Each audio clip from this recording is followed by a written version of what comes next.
एक छोटा सा गांव था जिसमें मोहन और उसके परिवार रहा करते थे। मोहन का परिवार बहुत गरीब था, परंतु उसे समझ नहीं आ रहा था वो करे तो क्या। एक दिन उदास होकर वो अपने गांव से दूसरे गांव की तरफ जा रहा था। तभी रास्ते में पैसे की बोरी मिली, जिसे मोहन देखकर घबरा जाता है। फिर मोहन सोचने लगता है, इतना सारे पैसे मैं क्या करूं, कुछ समझ नहीं आ रहा है। मोहन के मन में एक ही लड्डू फूट रहा था कि अब ये सारे पैसे मेरे हैं, क्यों ना ये पैसे मैं घर ले जाऊं। परंतु मोहन बहुत ईमानदार था। फिर मोहन के मन में ख्याल आया, क्यों ना इस गांव के सरपंच जी को सारे पैसे दे दूं, जिससे गांव का भला हो जाएगा। फिर मोहन पैसे की बोरी लेकर चल पड़ता है।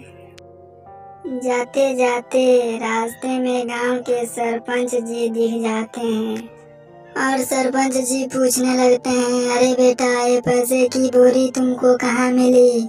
फिर मोहन सारी बात सरपंच जी से बताता है।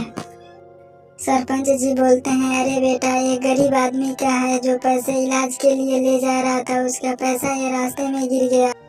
फिर मोहन उस पैसे को सरपंच जी को दे देता है। सरपंच जी उसकी ईमानदारी देखकर वो हैरान रह गए और सोचने लगे कि इसकी ईमानदारी की सीमा नहीं है। फिर सरपंच जी उस मोहन को आशीर्वाद देते हैं और बोलते हैं, जाओ बेटा, तुम जिंदगी में हमेशा खुश रहोगे।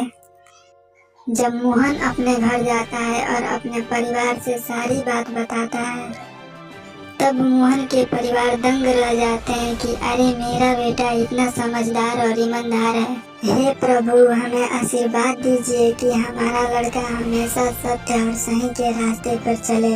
फिर उस दिन के बाद मोहन का परिवार खुशी से झूम उठा और खुशी खुशी रहने लगे।